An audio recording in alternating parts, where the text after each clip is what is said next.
মধ্যপ্রাচ্যে চলমান সংঘাত যখন বৈশ্বিক জ্বালানি বাজারে অনিশ্চয়তা তৈরি করেছে, ঠিক তখনই বাংলাদেশের জন্য এসেছে কিছুটা স্বস্তির খবর। যুদ্ধের উত্তেজনার মধ্যেও বাংলাদেশি তেলবাহী জাহাজের চলাচলে কোনো বাধা দেবে না বলে জানিয়েছে ইরান। ফলে বিশ্বের অন্যতম গুরুত্বপূর্ণ জ্বালানি পরিবহন পথ হরমুজ প্রণালী নিয়ে যে আশঙ্কা তৈরি হয়েছিল তা আপাতত কিছুটা কমেছে। নোভা এলইডি টিভি, ঝকঝকে ছবি, নিখুঁত শব্দ, ৫ বছরের ওয়ারেন্টি। নোভা মানে সঠিক মান, নিশ্চিত সেবা। জ্বালানি খাত সংশ্লিষ্ট কর্মকর্তারা জানিয়েছেন, মধ্যপ্রাচ্যের পরিস্থিতি অস্থির হয়ে ওঠার পর বাংলাদেশ সরকার দ্রুত কৌশলগত পদক্ষেপ নেয়। বিশেষ করে তেল ও এলএনজি বহনকারী জাহাজের নিরাপদ চলাচল নিশ্চিত করতে ইরানের সঙ্গে যোগাযোগ করা হয়।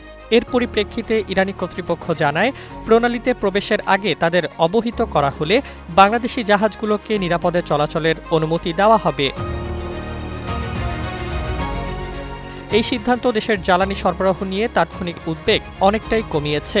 এরই মধ্যে সিঙ্গাপুর থেকে ২৭,০০০ টন ডিজেলবাহী একটি জাহাজ চট্টগ্রাম বন্দরে পৌঁছেছে। পাশাপাশি চলতি সপ্তাহে আরও ৪টি জাহাজে প্রায় ১,২০,০০০ টনের বেশি জ্বালানি দেশে আসার কথা রয়েছে। তবে পরিস্থিতি পুরোপুরি স্বস্তিদায়ক নয়।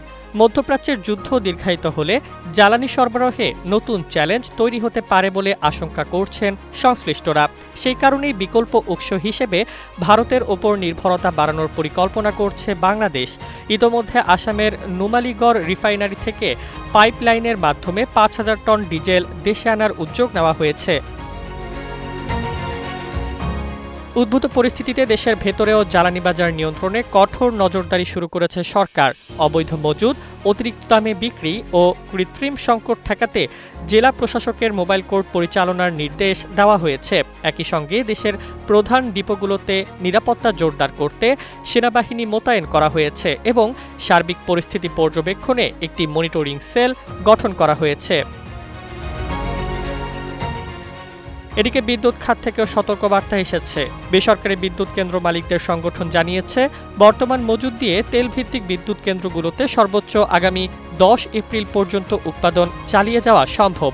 ফলে সরবরাহ স্বাভাবিক রাখতে জ্বালানি আমদানির ধারাবাহিকতা বজায় রাখা এখন অত্যন্ত গুরুত্বপূর্ণ। সব মিলিয়ে মধ্যপ্রাচ্যের উত্তপ্ত পরিস্থিতির মাঝেও ইরানের এই সিদ্ধান্ত বাংলাদেশের জন্য বড় স্বস্তি হিসেবে দেখা হচ্ছে। তবে পরিস্থিতি যেদিকে এগোচ্ছে তাতে ভবিষ্যতের অনিশ্চয়তা মাথায় রেখে সরকার এখন থেকেই বিকল্প জ্বালানি উৎস ও সরবরাহ ব্যবস্থাকে আরও শক্তিশালী করার প্রস্তুতি নিচ্ছে।